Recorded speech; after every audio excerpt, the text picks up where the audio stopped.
Shall we begin? All right. You want me to use the mic? Can't see. You got it. Hello. All right. Good afternoon, everyone. Thank you so much for coming, joining us this afternoon to celebrate our dear colleague, Professor Dan Dapkus, the William Keck Distinguished Professor of Engineering and a Professor of Electrical Engineering here at USC. So my name is Sri Narayanan. I'm the director of this Ming Shi Institute and a professor here in the WE department. This event, for those of you who haven't been to one of these, is actually, as I always say, a self-serving one. We try to capture a little part of the history of our department through sort of the career trajectories of our esteemed colleagues here who actually created this department and brought to the place where we are. And certainly Dan's career and his contributions fall in that category. He has done amazingly, in terms of contributing through his academic scholarship, through his mentoring. Many of you are here whose lives have been touched by Dan. And his leadership in many areas, he's directed numerous centers and continues to do so through his leadership here. So there will be a deeper dive into Dan and his sort of background by Hussein, but just I want to give you sort of what this afternoon is going to look like. So we'll start with an introduction. Hussein will actually introduce Dan, and then we'll have a technical seminar, just to get glimpses of, some aspects of Dan's technical contributions from Dan, and then we'll quickly jump into a sort of a conversation, more like a capturing the oral history. And we have Hussein Hashemi, a professor here in the Electrical Engineering Department and co-director of the Ming Shi Institute, along with Professor Jim Coleman, who's here. There he is. Thank you for coming from the University of Texas, joining us, and they're going to ask questions. We don't know what they're going to ask Dan, and it'll be captured. And we're going to, archive this and make it available to, for generations to come to sort of, it gives us a little slice of our department and where we were and where we are now. And after which, we'll sort of, there's a plaque we'll unveil, but also, we will have a small sort of, thing that Professor Dapkus' students want to sort of say a few words, and we'll have an opportunity, and then we'll have a reception. Thanks again for joining us, and looking forward to a great, great afternoon. Hussein, please.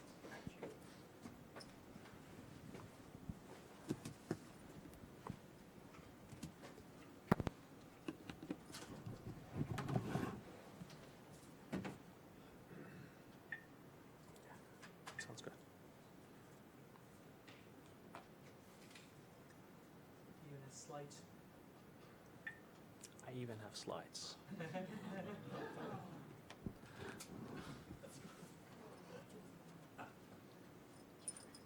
Is it, you want the slide? I'll wait. Do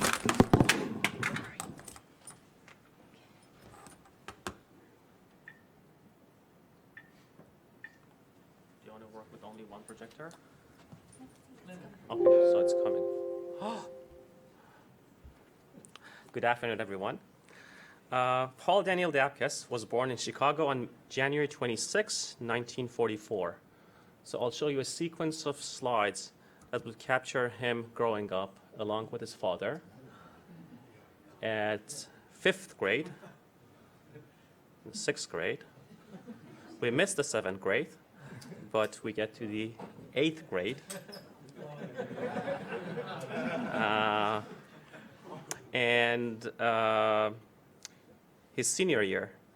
Dan was always an accomplished sportsman, as you can see from his active participation in baseball and basketball teams. In fact, the left photo is Dan's famous hook shot that actually made it to the centerfold of the annual yearbook, if I'm not mistaken.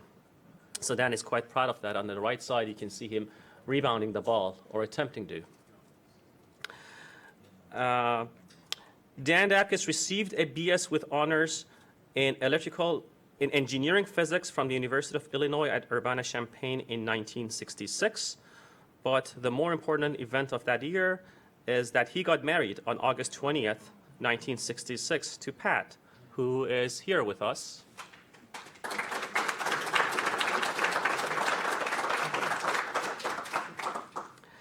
After that, Dan received an MS in physics from the University of Illinois at Urbana-Champaign in 1967, and a PhD in physics from the University of Illinois at Urbana-Champaign in 1970.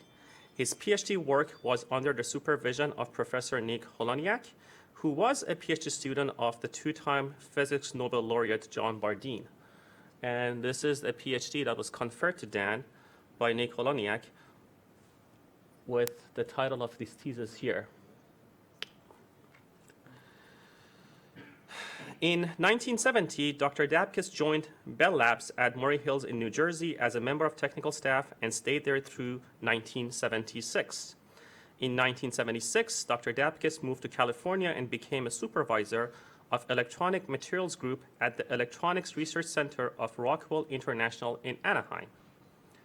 After 3 years in 1979, Dr. Dapkus became the manager of Fiber Optics Sources and Detectors Department at the Microelectronics R&D Center of Rockwell International that had moved to Thousand Oaks at this time. In 1982, after 12 productive years in industry, Dr. Dapkus joined the University of Southern California as a professor of electrical engineering and material sciences. Shortly after joining USC in 1986, Professor Dapkus co-founded the Center for Photonics Technology at USC and served as its director during 1986 through 89 and 1993 to 2008. In 1989, Professor Dapkus co-led the National Center for Integrated Photonics Technology, a national consortium of researchers from USC, UCLA, Columbia, MIT, Princeton University, University of California at Berkeley, and Kent University. He served as the center director from 1991 through 1997. In 2006, Professor Dapkus became the chair of the Department of Electrical Engineering Electrophysics. Professor Dapkus couldn't leave research for a very long time. Hence, only after 3 years as a chair in 2009, he created the Center for Energy Nanoscience and Technology, an Energy Frontier Research Center for Emerging Materials for Solar Energy Conversion and Solid-State Lighting. This was a research consortium of researchers from USC, University of Illinois, University of Michigan, University of Virginia, to investigate new approaches to efficient solar energy conversion and solid-state lighting. As a technical contributor, educator, and research leader, Dr. Dapkus has participated in and led seminal work in photonics that has established two of the main technology directions underlying fiber optics technology, cell phone technology, solar cell technology for satellite applications, and many other high-volume commercial technologies that rely on optical components for their primary function. In industry and at USC, Dr. Dapkus led research groups that led the first demonstration devices using materials technology that is used in manufacturing of virtually all commercial semiconducting light-emitting devices. Metal organic chemical vapor deposition, MOCVD, was demonstrated to be a key technology for building photonic and electronic devices in this work. In the late 1970s, at Rockwell International, Dr. Dapkus was a technical leader of a small group responsible for the first demonstration that high-performance optical and electronic devices could be fabricated by MOCVD. Dr. Dapkus chose the directions and participated in the research that resulted in the demonstration of record performance solar cells, semiconductor lasers, high-efficiency transistors, and high-purity materials. As part of this work, and because of the unique capabilities of MOCVD technology, he was able to collaborate with Dr. Russell Dupuis and Professor Nick Holoniak in the demonstration of the first practical quantum well lasers and exploring the principles of operation of these devices. This laser concept was the first application of nanotechnology in optical devices and has become the standard design for all semiconductor lasers. At USC, Professor Dapkus and his students led the development of material systems and quantum well laser designs that generated light in the appropriate emission wavelengths of 1.55 micron for fiber optic systems. The design concepts investigated by his group are used in virtually all lasers used in current fiber optic communication systems. Professor Dapkus and his university research group also developed the design principles for efficient vertical cavity lasers, which they first demonstrated using MOCVD.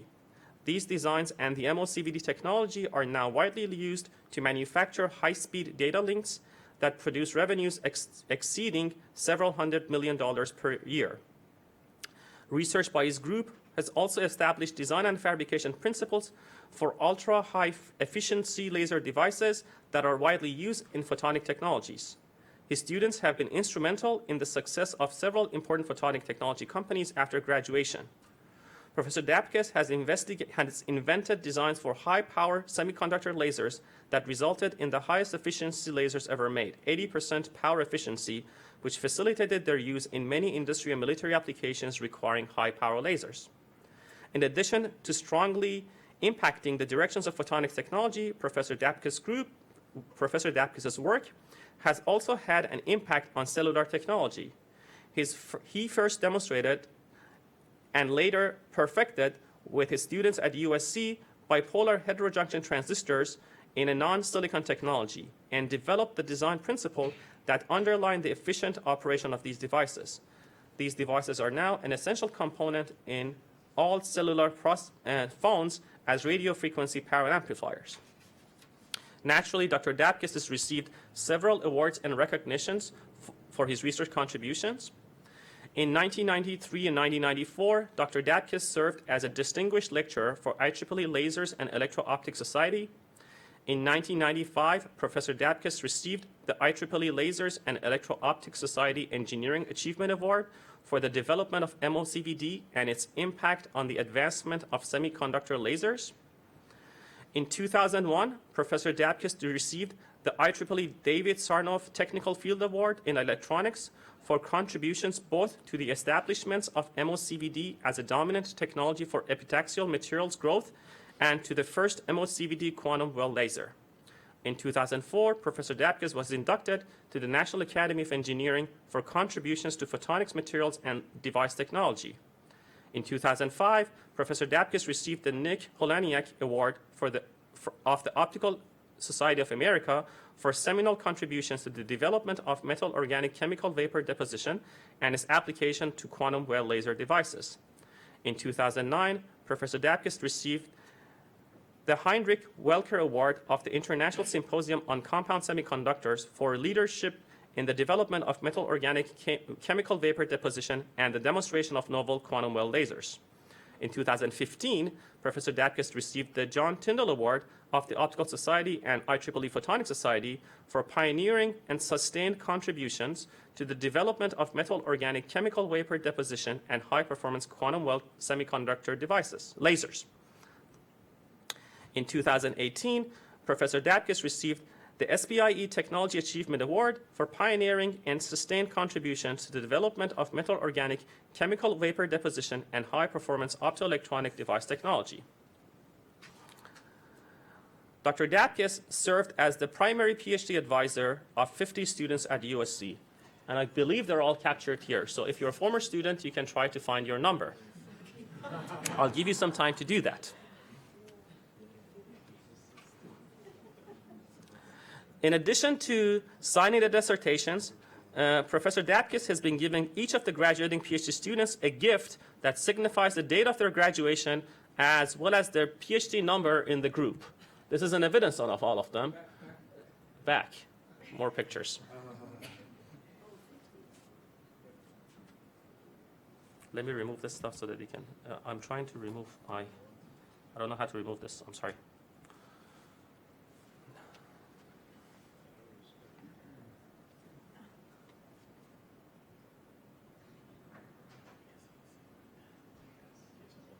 So all of you are there? No worries, nobody's missing? All right. So this is one of the awards that Dan would give to an outgoing PhD students. CSL is Compound Semiconductor Lab, which is a lab that Dan founded. 10 signifies the number of PhD students, so this student was number 10 student, and 1992 was the year that the PhD was conferred. So most of you should have one of them, and if you don't, you can refer to Dan to see why he has missed that. Of course, Dan would also invite his PhD students to his home. So this is a pool party that Dan had in his home with some of the members of his research group. And this too. So this is probably after the pool or before the pool, one of the two. Of course, academics aside, Dan's major accomplishments is having a beautiful family. In this picture, you can see Dan and his wife some years ago, and Dan and his two sons, Peter and Greg. Dan and two of his grandsons, Tyler and Connor. Two of the grandchildren are missing, Robin and Ben. I didn't have their photos, so they're not here, but there are 4 grandsons total. And of course, Dan's brothers, Rich and Bill, that are on this photo with Dan. So now, without any further ado, please join me in welcoming Professor Dan Dapkus.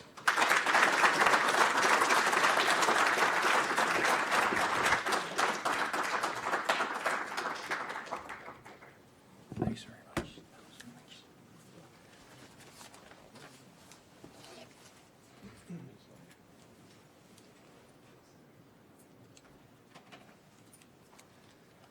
Well, Hossein, thank you very much, and I would like to thank not only Hossein but the Ming Sheh Institute for this very nice gathering and ceremony.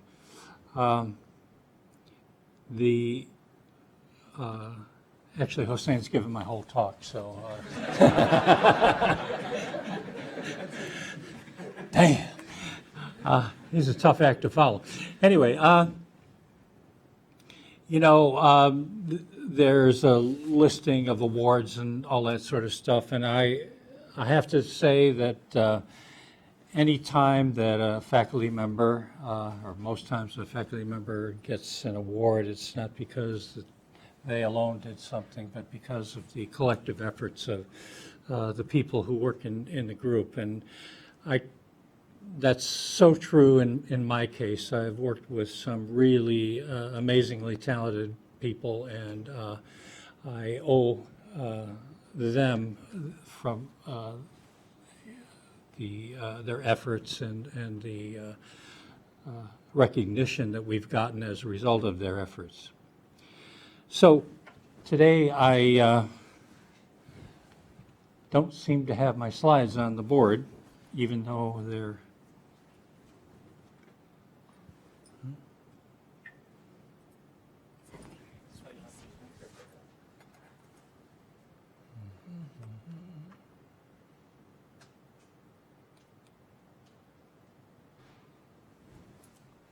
okay, here they are.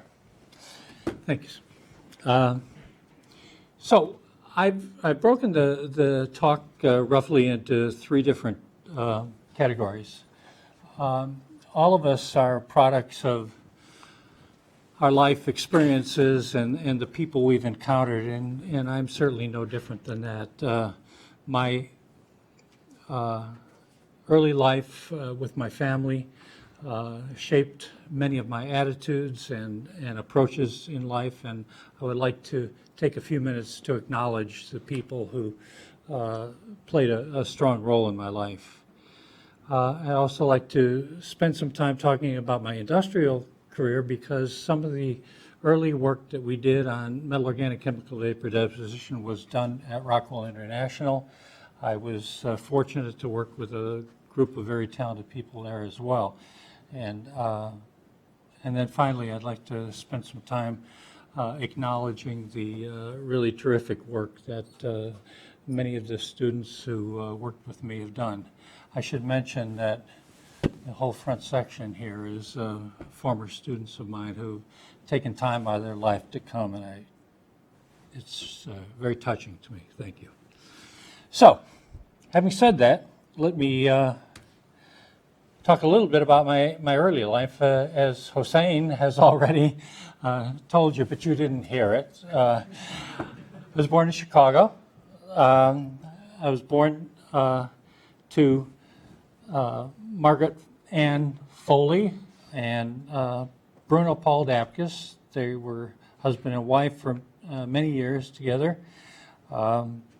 The marriage of those two people signifies the kind of city that Chicago is. It's a very ethnic city. So my father is Lithuanian, my mother is Irish, and those cultures, they don't mix so well, but they were a wonderful set of parents. I was the third son of 4. I was educated throughout my grammar school and high school in Catholic high schools. My parents were not particularly wealthy, but they made sure that we got the kind of education that they thought was important for us to arm us for future life. And interestingly, I was the very first person on either side of my family that ever went to college. And I remember that when I finished my bachelor's degree and decided to go for a master's degree, they were like, "You went to college already." And then I decided to go for a PhD, and they was like, this guy's never going to leave, you know. So it's sort of an interesting experience. I would like to show you a picture of my family. I was 10 years old about in this picture, and this shows a picture of my father and mom and my 3 brothers. My dad was a foreman at Campbell Soup.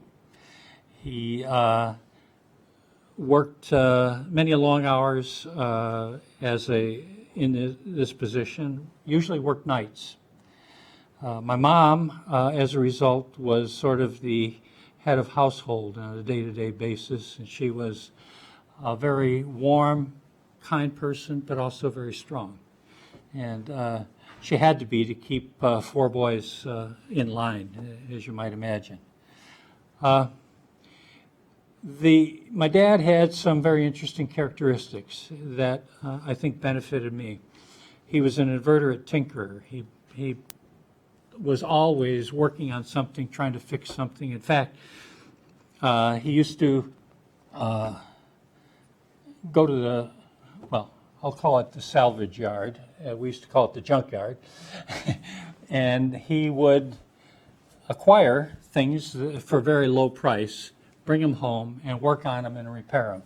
He got particularly proficient at repairing washing machines, what we called automatic washing machines at that time. They just had an electromechanical timer in them, you know, and they would go through various cycles. So over the course of a few years, he acquired enough of these and fixed enough of them that he outfitted several of the neighbors and most of our close family with washing machines that he bought for virtually nothing and fixed. He used to do the same thing with radios. He's a very hard-working guy. We used to call him stainless steel because I'm unaware of him ever having taken a sick day. He probably did, but he just was a hard-working guy. I'm sorry. My mom was a person with a really good sense of humor, and she sort of infected all of us with that sense of humor. And so if you've ever felt the sting of one of my jokes, you can blame her for it. You know. My brothers were all good students and really good athletes, and there was a lot of competition. Not amongst us, but they competed sort of with the outside world. And all my life, I felt like I was blessed to be in this family and a lucky guy because I had this group of people around me. I particularly looked up to my 2 older brothers. This is a picture later in life, as you can see. I'm no longer 10 years old. I no longer have any hair. And my 2 older brothers were guys I really looked up to. They particularly my oldest brother was the salt of the earth, and I miss them both very greatly. Now, this is a picture of my aunt. Now you say, what the heck has he got a picture of his aunt for? Well, this is a talk supposedly about pioneers, and my aunt was a pioneer. She was a member of the All-American Girls Professional Baseball League that was formed in the 1940s to sort of provide entertainment while the men were off at war. And you may be familiar with the movie A League of Their Own. that had Tom Hanks and some people. And she played on that very team that was highlighted in that game, and she holds the record as having the most runs batted in that league, and it existed for several years.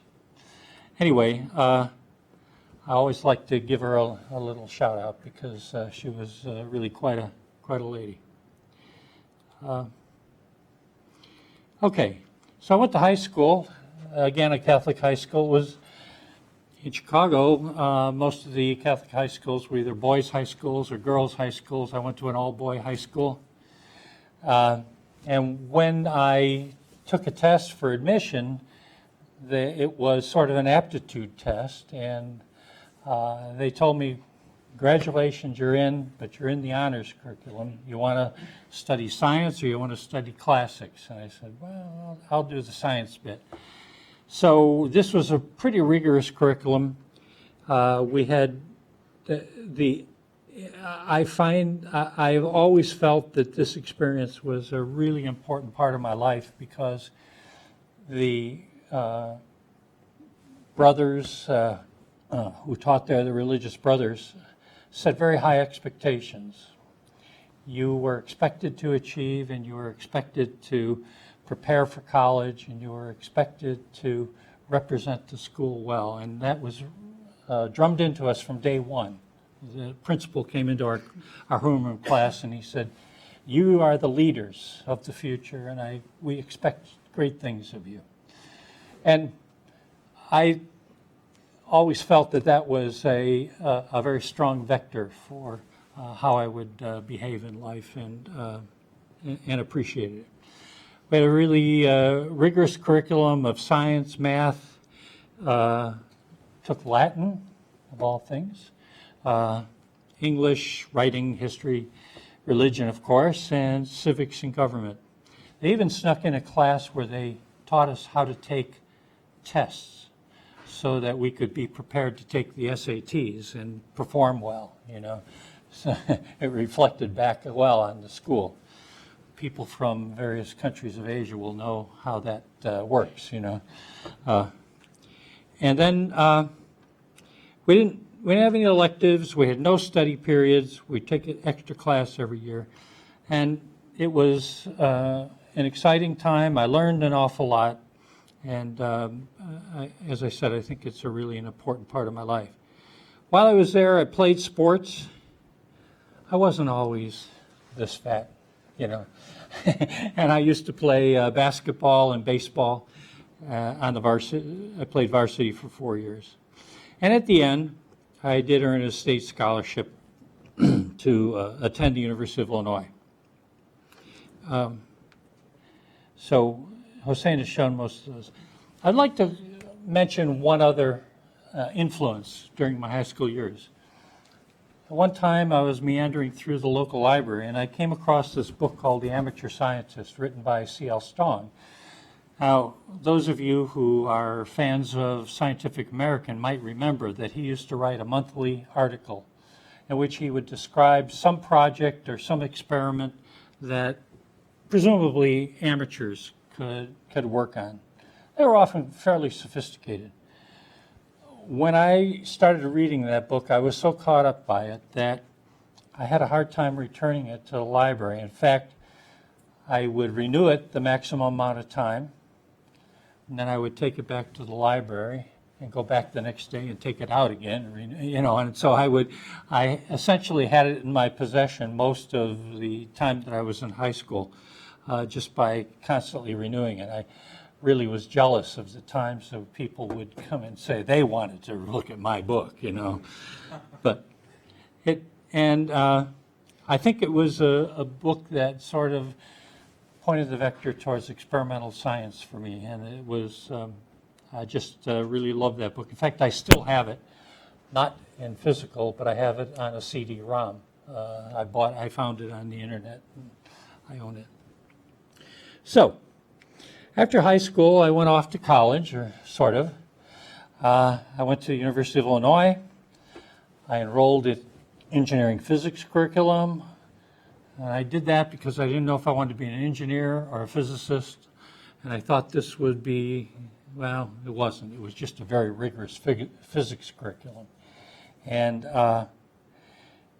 I spent the first year in Champaign-Urbana, downstate, and then transferred to the University of Illinois at Chicago, partially to ease the financial burden on the family, give me an opportunity to work part-time to help finance the whole enterprise. But I must say that it wasn't coincidental that I began to date my wife, Pat, who became my wife, that summer. And so there was an added incentive to be at home because she was a working person in Chicago. So you could only go a little bit more than 2 years of schooling at the Chicago branch of University of Illinois at the time. And so I transferred back to Champaign-Urbana for the last 3 semesters and graduated with honors and got a fellowship to go to University of Illinois for graduate school. I sort of slipped over this one passage here, but I want to tell you that that was an experience that, well, you have to see what it was about. So this was the University of Illinois in Chicago. It was Navy Pier, which is a pier that sticks out into Lake Michigan about 6/10 of a mile. It was built for a World's Fair, and during the war it became an actual shipping dock where ships came in and unloaded cargo. And after the war it was converted into a 2-year college by the University of Illinois. So on this side of the dock, or on this side of the pier, it was a dock, and ships would come in and unload their cargo, and kind of an interesting environment. You go to school in the morning, and there'd be dock workers sitting around outside drinking beer and acting rowdy. And this was the university. It was a half-a-mile-long hallway with rooms on either side. Not very glamorous, but it was a place that I could go and do it for a relatively small amount of money. I found some descriptions of it in Wikipedia. It used to be lovingly called Harvard on the Rocks. Not because it had the reputation of Harvard, but because it was a rigorous school. Most of the people who went there initially were GIs, but later they were people who were pre-med students for the University of Illinois Med School that was in Chicago, and people like myself who were, working families that were commuting here to go to school. During this time, I encountered somebody that had an impact on my presence here in the University of Southern California. This is, for those of you who may not know him, it's Kurt Wittig. Kurt is a faculty member here at USC in the chemistry department. He used to be in the EE department. And Kurt was just a friend of a mutual friend, and I met him. We played intramural basketball together, and other than that, we sort of went on with life. Later on, he came back to influence my life, so I thought I would just mention him at this point. So I went to graduate school. I went off to graduate school, but first, Pat agreed to marry me, and Hossein has already shown this picture of us getting married. Would that I were young again, you know. My wife is still beautiful, and I'm aging a bit. Oops, I'm sorry. I didn't intend to do that. So we traveled down to Champaign-Urbana. I think neither of us, because we had no exposure to graduate school, had any idea what we were getting into. Because we sort of set up house. We had a 1-bedroom apartment. I had a desk in our bedroom. And I remember Pat asking me from time to time, do you really have to stay up all night to do those problem sets? And unfortunately, I did. And so it was an interesting time.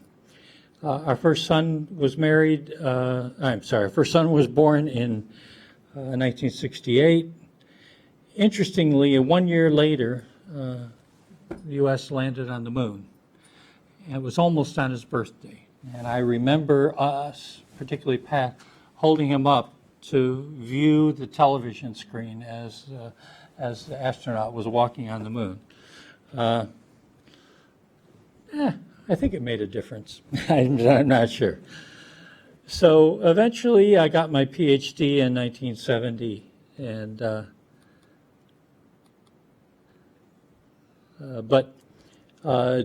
during my time there, my research was in the lab of Nick Holniak, as Hossein mentioned. I joined there in the summer of '67, and he had a system of rookies where a new guy would come in and he would be at the service of more senior students. And so I worked with two people, George Crawford and Greg Stillman, both of whom eventually were members of the National Academy, and in George's case, he won the National Medal of Technology. They were very talented guys. Mostly, I just did measurements for them. I then started working under the direct mentorship of another student, John Rossi, and we did work on studying how lasers operated in semiconductors. You have to understand this was 1967, and the semiconductor laser had only been demonstrated 5 years before. It was really the very early days of semiconductor laser technology. And so anything that we could learn was a revelation, and we had many good results. I won't detail them, but except to say that ultimately I was able to be a co-author on 18 papers in the 3 years that I was doing research, and I graduated after 3 years of research. My advisor, Nick Holniak, is worthy of a separate mention. He's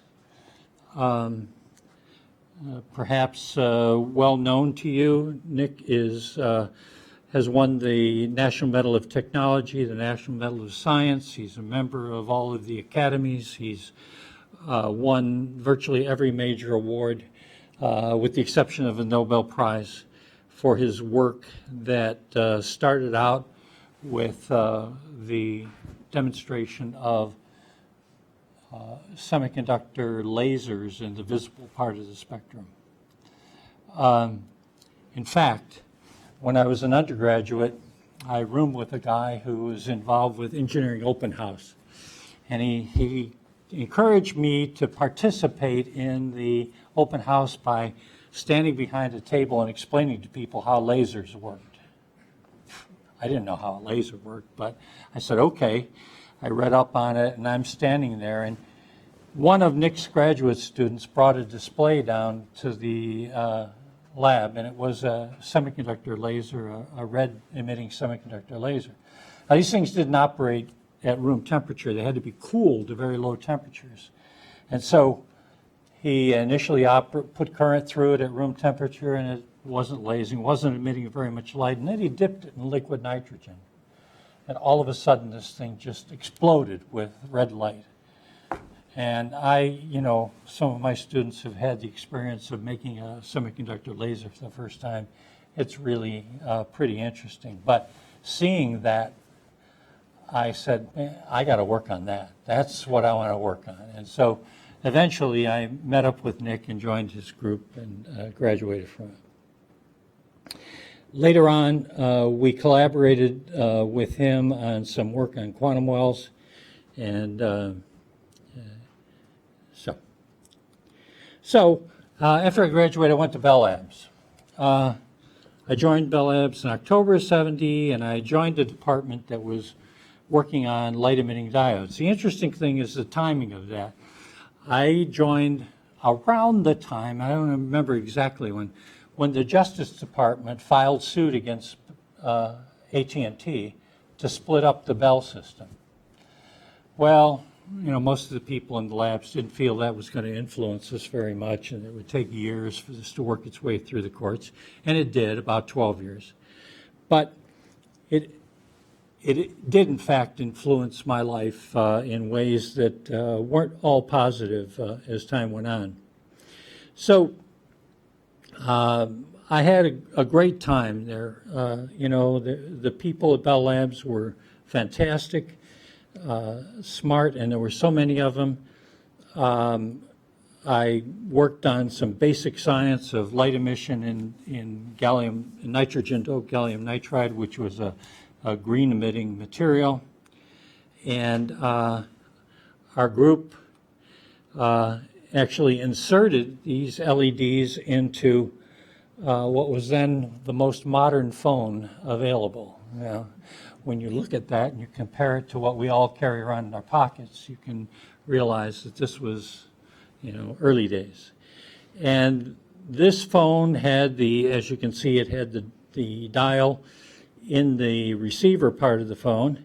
And these buttons, the great feature of them is that they would light up at night so that you could see that you can dial in the dark, right?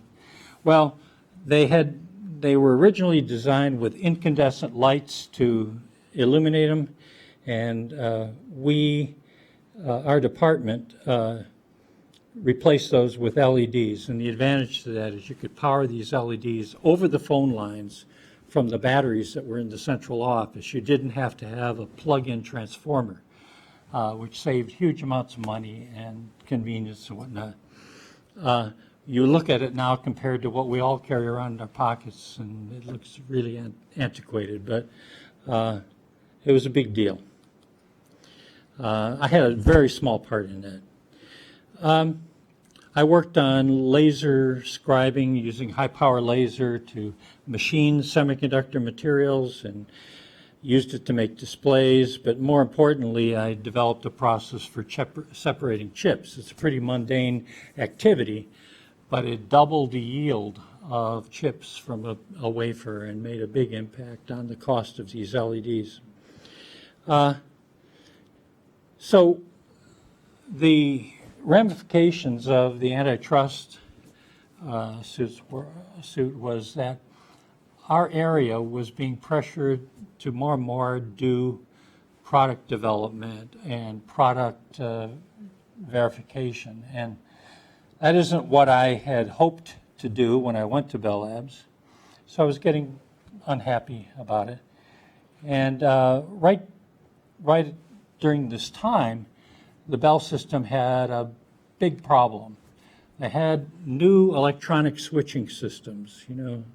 Prior to this, they used relays for switching, phones. And this was an electronic switching system. And they were failing. And they traced the failure to a device called an optoisolator, which is a LED and a detector that are separated by some distance, and the signal from the LED is detected by the detector, and there's an electrical isolation between the two parts of the circuit. Very important in big systems. And these things were failing. And these red gallium phosphides had undergone, red gallium phosphide LEDs had undergone really rigorous reliability testing, and they almost couldn't believe that it was failing. And there were all sorts of crazy ideas going around about what was causing it.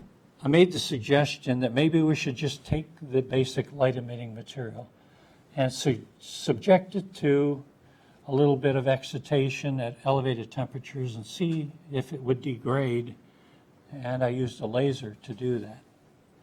And sure enough, it did degrade. And it degraded because the zinc and the oxygen impurities in this material, which were supposed to be sitting right next to each other in the crystal, were sort of moving apart from one another, and the light emission process was breaking down. This was a fundamental problem, and it spelled the end of this technology. I suspect that the poor performance of the LEDs would have done it anyway, but I feel a little bit of pride in having hammered the nail into the coffin, so to speak. So shortly after that work, I left Bell Labs and I went to Rockwell International. I joined the Electronics Research Center in Anaheim, California. This was a subsidiary of Autonetics. the company that basically built the Minuteman missile system in the United States. This research center had a history of very interesting materials research, and I was the supervisor of the electronics materials group in this new job. I only had about 5 people. I recounted in my head, I think I actually had 6 people in the group, so it was a very small group. And one of the group members was Harold Manasevit. Hal was the inventor of silicon on sapphire technology, which at that time was viewed as the technology to solve problems related to radiation hardness of integrated circuits. And he was famous for that, but he decided that he would like to translate that into other materials like gallium arsenide and developed this metal organic chemical vapor deposition process to do it. So here's a picture of Hal. He was a wonderful, gentle soul. He was a chemist by training, and unfortunately, even though he had this new technology in his hands, he didn't have the background or the confidence to try to push it into devices. And so when I joined, no one had ever made a device out of this technology. The interesting thing was I showed up for work on day one, and my supervisor said, "Welcome to Rockwell. Enjoy your new group. The problem is we only have enough money for half of the people." And he said, "So get to know your people because you're going to have to make some decisions down the road." And I thought, oh my God. So that was a problem. The group was really underfunded and also under-resourced. It didn't have very good capabilities for characterizing the material that it had. And in addition to that, these small number of people were spread across 5 or 6 different technologies, and they were sort of on loan to other departments, and there was no cohesion to the effort. So I developed a plan, actually in response to a BAA for a proposal, to focus the group entirely on MOCVD material, because that technology was what attracted me to Rockwell. I saw that it had enormous potential for making interesting devices and on large wafers and the like. And so, and also I had the plan to develop a self-contained group where we could do the growth, the characterization, and the device fabrication. And fortunately for me, well, before I get into that, let me just give you a brief primer about what MOCVD is. Now, most of you are not chemists, even those who are probably are asleep by now, but MOCVD is a process for depositing compound semiconductor materials and other materials that have multiple atomic constituents. I show a very simple example here of gallium arsenide, which has equal parts gallium and arsenic. Now, gallium itself is a metal at room temperature, or is a metal, and it's almost solid at room temperature, and arsenic is also a metallic compound.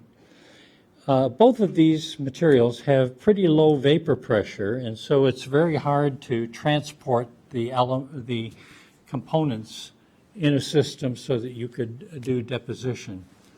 The genius of this technique is that you create an organometallic compound, or a metal alkyl, that has 3 methyl radicals attached to the gallium, and this becomes a liquid with high vapor pressure. And so you can contain this in a vessel, put a gas through it, and carry away the equilibrium vapor pressure, like each molecule containing a gallium atom. And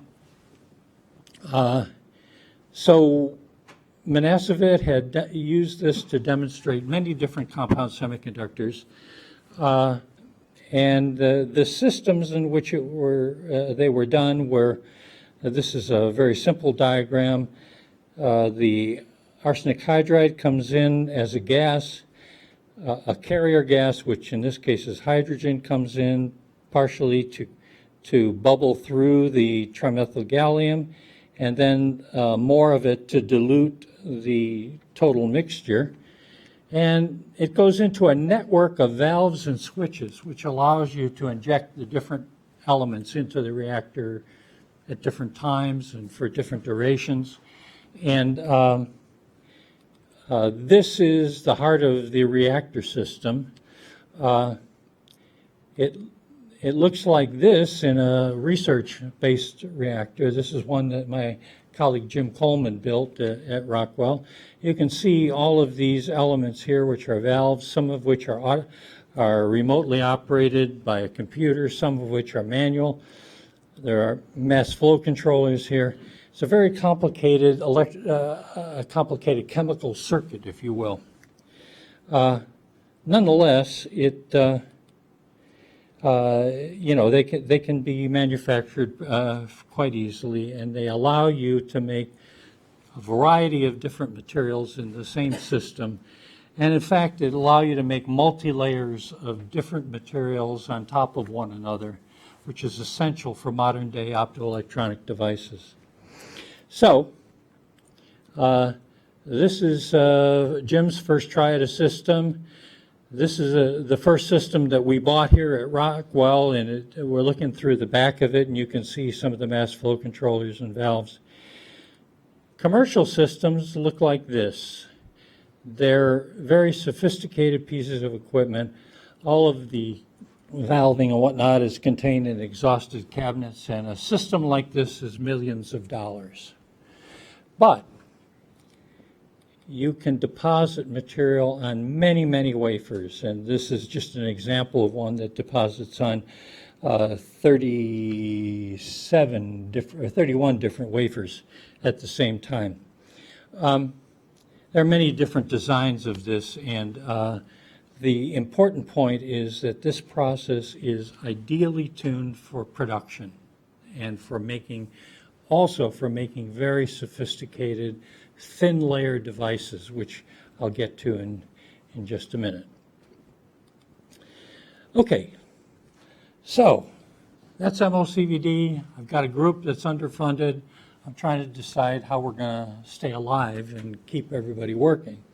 Fortunately, Jimmy Carter, who was president at the time, pushed for a very large program in solar energy. And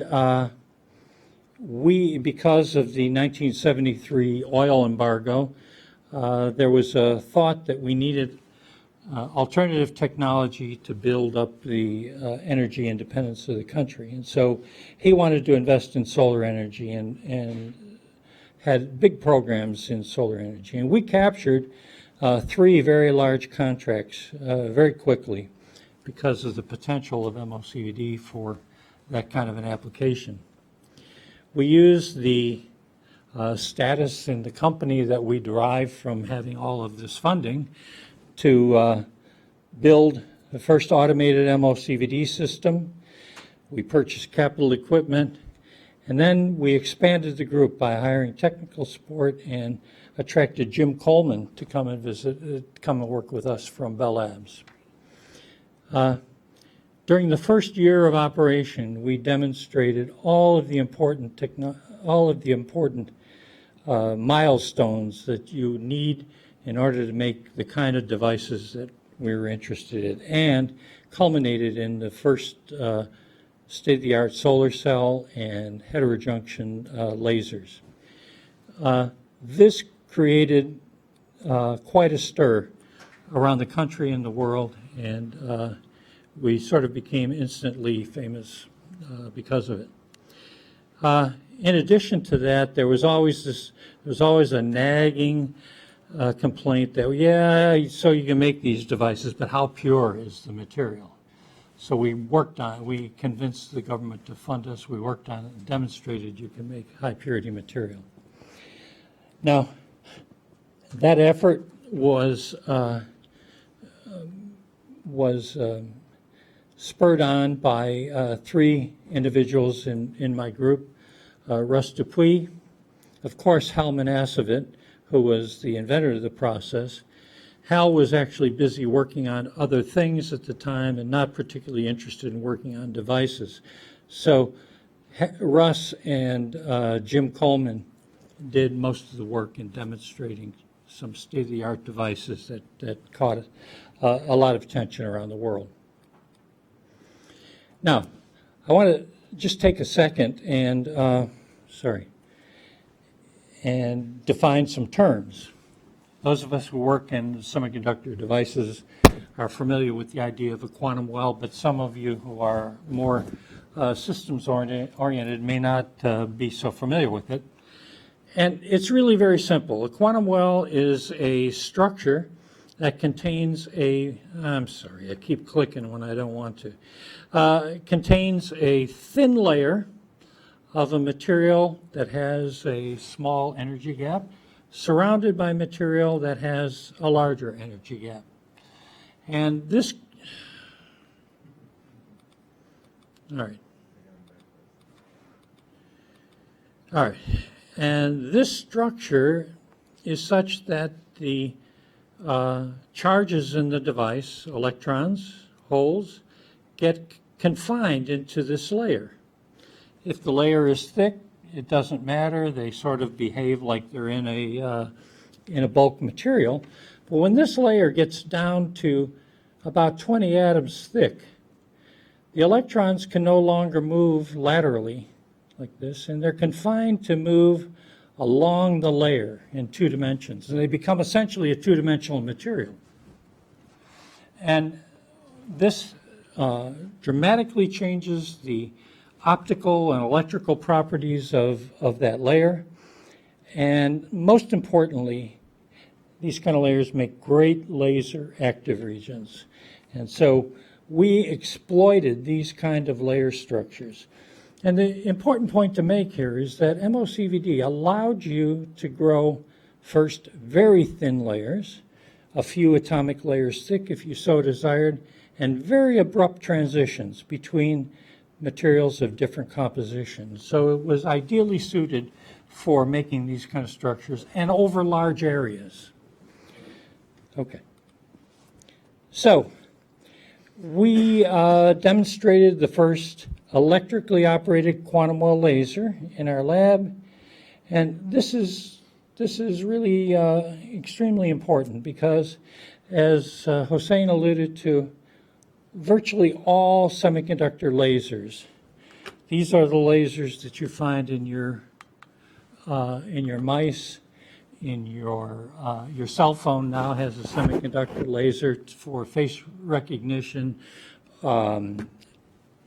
I could go on and on myriad applications. All of them are semiconductor lasers. They all are quantum well designs. And I must say that we believe that virtually all of them are made by metal organic chemical vapor deposition. So the impact of this work has been far-reaching, and I remember on Saturday Night Live there was a character that he was a Hispanic guy who played baseball, and they would interview him, and they'd say, "Well, how did you get to be so famous?" And he'd say, "Baseball been very, very good to me." Well, MOCVD been very, very good to me. So, at any rate, we went on to demonstrate a myriad of devices.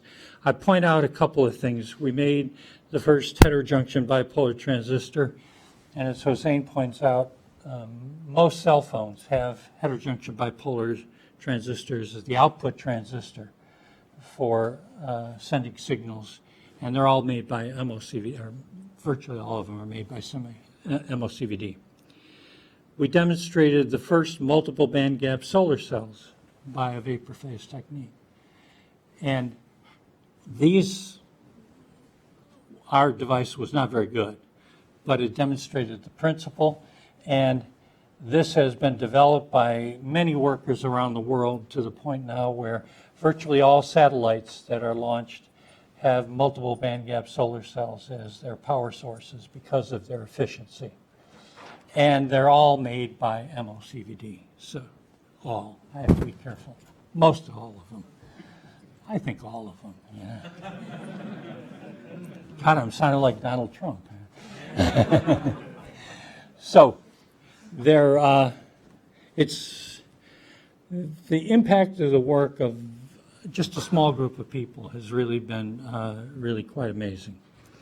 And I can say that with a little bit of braggadocio because Jim and Russ Dupuis and other people carried most of the load, and I was there pushing behind them. Jim designed a laser structure, a self-aligned semiconductor laser, that became the optimum design for CD lasers for a number of years. Of course, who knows about anything about CDs anymore? But you know, it was an important technology for a decade or so, and it can be traced back to some of the work Jim did. Okay, so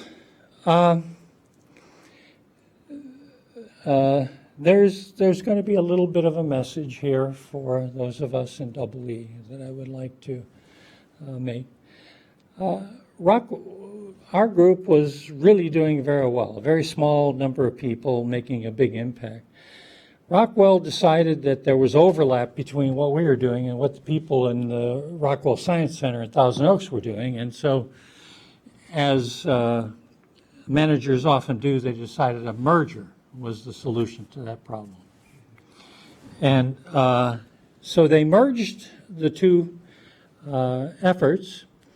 I was appointed a manager of optical sources and detectors, and I ended up with an organization that was split half in Thousand Oaks and half in Anaheim. And in case you've never looked at a map, they're 100 miles apart. And so I spent a lot of time flying in the helicopter from one place to the other, or eventually living during the week in one location and spending the weekend at home. It caused a lot of stress for everybody in our effort in Anaheim, and as a result, most of the people with expertise in MOCVD left the company. And Rockwell didn't completely lose the technology, but they certainly, their stature in the area was diminished greatly. I should say that in my efforts to manage these two efforts, I interacted with a lot of people up at Thousand Oaks who were really first-rate people, first-rate scientists. One of the people is here, Willie Ng, who is a research scientist now in our department. And we worked on many interesting projects, including integrated photonic structures. I had a program at one time that was funded by Vinton Cerf at DARPA and Robert Kahn to develop integrated transmitters and receivers. So it was sort of an interesting to get to know them and see their perspective on things. Finally, I accepted a position at Rockwell in somewhere around 81 or 80, beginning of 82, and I joined there in August of 82. So, I fear that these word view graphs are kind of boring, but I think it's some of the things that happened are really ingrained in me and were an important part of my life, and so I thought I would mention them. So when I first came to USC, I was attracted by the proud tradition in lasers and quantum electronics, and there were well-known people in semiconductor physics like Murray Gershenson and others that who I knew, and I was attracted to come here. When I got here, I realized that there was no ability to fabricate devices, and that it was going to be a long uphill climb. Bill Steyer, who was the department chair of electrophysics and also the leader of the Joint Services Electronics Program, which was a bulk contract that we had at USC, really helped with that transition for me in that he provided funds for special things, and when I came in, he assigned 3 graduate RAs to work with me for a year. I lived on the same floor as Armin Tangway. It was a blessing, and some other things too. Armin and I had many long conversations outside the washroom on the 5th floor, talking about what would be important things to do and how we could implement them. And in the end, we put together a small fabrication lab from used equipment that we acquired on the outside, and we eventually were able to make some devices.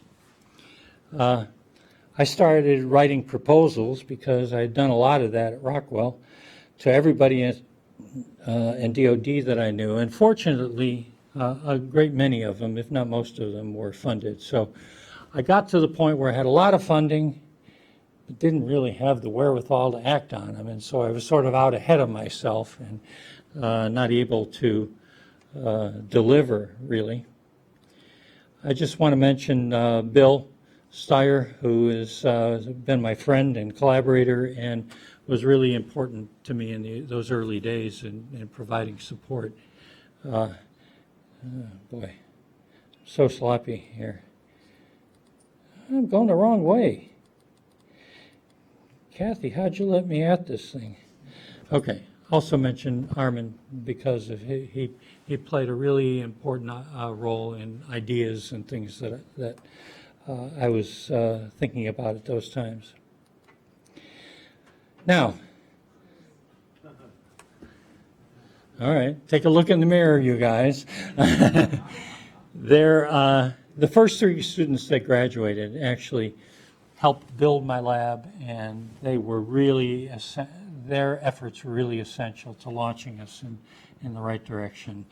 H.C. Lee, who's here, David Sunderland, and Alan Danner, all were really hardworking guys that didn't get the benefit of the fabrication capability that we later developed.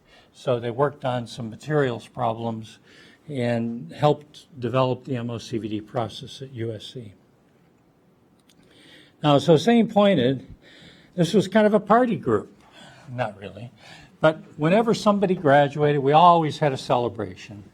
Often it would be in someone's house like mine, or we'd go to a park and have a party, or we'd have a pool party at my house. We even took a couple excursions to Joshua Tree, where we spent the evening camping out and looking at the stars and pondering the meaning of life. They were great times, and they were great team building efforts. So it was nice. And as Hossein pointed out, he stole my thunder on this one. Sorry. I used to give out a gift. And the gift was usually a pen set. It wasn't really expensive, but I used to get it at the bookstore. And eventually the bookstore stopped selling them. And so when I anticipated this, I bought up all that the company who made them had so that I would be able to, I eventually run out of them. And so for the last several years, we haven't had a suitable token to give to the students when they graduate. Nonetheless, this helped foster the idea that there is a sequence of graduation in the group, that people were part of a bigger thing, that they were, they had their number, and this sounds silly, but I think it was fun, and it was to me anyway, so that's why I was doing it. I was paying for it after all. So I wish that I could continue to do that. All right. So I've gotten to the point now where I want to, how much time? It's over, huh? No, it's not. Too late. You should have been pulling on my, well. So we've had a lot of really good work in this group that has helped cement the reputation of our efforts and made us, you know, I used to tell the students, you know, you're here to make me rich and famous, so get to work, you know.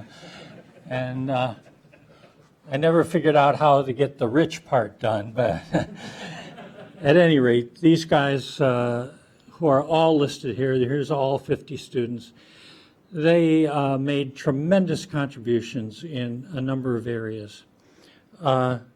We worked on, and the ones that are highlighted here in yellow are ones that relied on the use of quantum well lasers by MOCVD for their success. And at one time, our group was I would sort of humbly say we were one of the leading university groups in semiconductor lasers. We had the highest performance in a number of material systems, and it was really a very productive and fun time.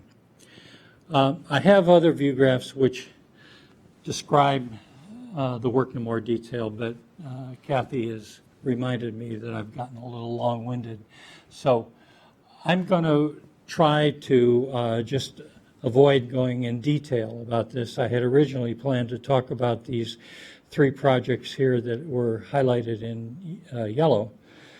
All of these areas, I think that we made important contributions to the field, and I'm very thankful to the efforts of the students in that respect. So let me skip ahead, if I might. Oh, I can't pass without mentioning the Queen of Physics. Right? Yao Zhou was a member of our group. She was in our group at a time when there could have been friction, and her personality and friendship with all the other members of the group made it really fun to be around the whole group. She also was a person who went and took several months to work at GTE Labs to develop our understanding of how these strain layer lasers worked, and played a very important role in that. She's one of my buddies, and I just wanted to point her out. Okay, so I'm skipping all of this data that I don't have time to get through. One last thing I do want to mention is that we've had a rich history of important centers at USC. The first one was the URI Center that Bill Steyer and Sandy Sawchek led on optical computing. That was a very important thing for bringing the faculty from different disciplines together and getting us used to working together. We then competed for and won a DARPA center in photonics called the National Center for Integrated Photonics. That center lasted for about 7 years and was about $19 million in funding. We had other partners, universities, and it was really a fun thing to interact with some of the leaders in the country in photonics through this center. A few of us participated in a center led by UC Santa Barbara called the Center for Heterogeneous Integrated Photonics. And then, after I was department chair, I organized with Mark Thompson a response to EFRC proposal, and we had a 5-year center called the Center for Energy Nanoscience that was a nice center involving people in chemistry and EE and material science, and we did some things that may well turn out to be very important. On campus, we've had 2 organizational, or what's ORUs? Organized research units. The Center for Photonic Technology, which has existed for many years, back since the early days of NCIPT. This is the organization that manages the clean room. I served as the director of that for a lot of years, and as did Armand and Steve Forrest when he was here. And then the Center for Energy, Nanoscience, and Technology was something that Mark and I organized to try to duplicate what happened here. It's probably not doing quite as well.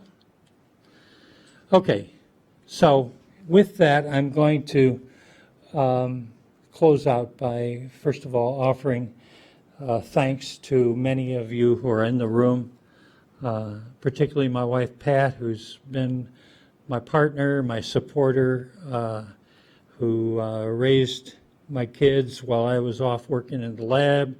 She's been a very strong and important person in my life. My family, my sons, and now their families provide me with a lot of grounding, and it's really wonderful. Of course, all of the students that have worked and are working in my group, a whole bunch of which are sitting here in the audience, their efforts have propagated the illusion that we're a really good group, and I appreciate their efforts. Bill Steyer, I mentioned, my good friend John O'Brien, who just passed away this last year. We collaborated for 10 years. We have a lot of work that we did together, and I miss him greatly. My buddy Jim and Joe Campbell, who have played an important role in my external career. Hossein, Armand, Steve Forrest, and my colleagues in EE department, particularly in EEP. Mark Thompson, Kurt Wittig, and even Len Silverman and Janis Jortzis. Len helped us out at a critical time by helping us raise money for the clean room, and that set us off in a very good vector. So again, thanks to the Ming-Che Institute, colleagues in materials science. Bahram Jalali is here from UCLA. We've had joint contracts together. Sadiq Esner was a sugar daddy for a while. He was a very active guy, had a lot of programs, and often wrote me into them, and so I appreciated that. And of course, the colleagues in these centers. Now, you know, the functioning of a group, particularly a large group, and particularly a group like mine that does a lot of ordering of materials and supplies, can't exist without really good support. And Jenny Lynn is currently doing that role. She's a wizard. In the past, Elisa Seves and Loring Smith did it.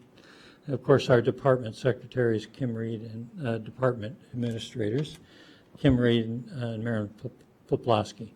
All right, so we've had funding from lots of agencies over many years. We've been able to run a program up until a few years ago, that operated at $1 to $2 million a year, and it made my life a lot easier to have that support. So thank you for your attention. I hope I didn't bore you too much. It's been a fun exercise to reminisce about my time here at USC and prior to coming to USC, and I thank you all for showing up.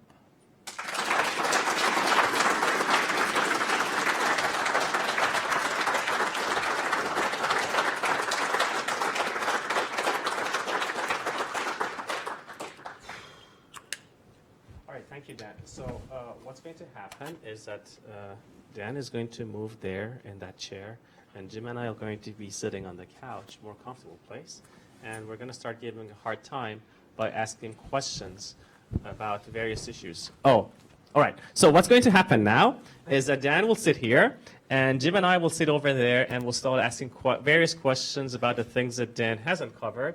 That's going to take some time. How much time do we have for that? All right, so we'll keep it about 20 some minutes. After that, there is an unveiling of Dan's plaque over there. We're going to get to that. There are drinks and there are student activities, so there are more things to come. But for now, we're just going to move from here to there.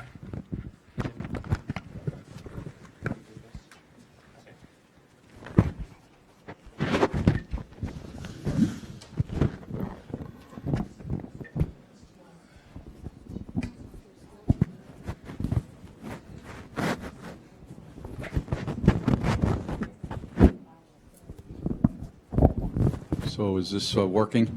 Can you hear me okay? Okay, very good. What? Not a surprise. Just a few words to start with. Dan and I have been orbiting around each other's lives for much longer than we've even known each other. We both grew up in Chicago. We went to sister high schools, although separated in time. We both went to the University of Illinois for all of our degrees. We worked for Nick Holiniak, the same thesis advisor. We both went to Bell Labs. We both went to Rockwell. We both went to universities. And you'll notice how remarkably alike we look.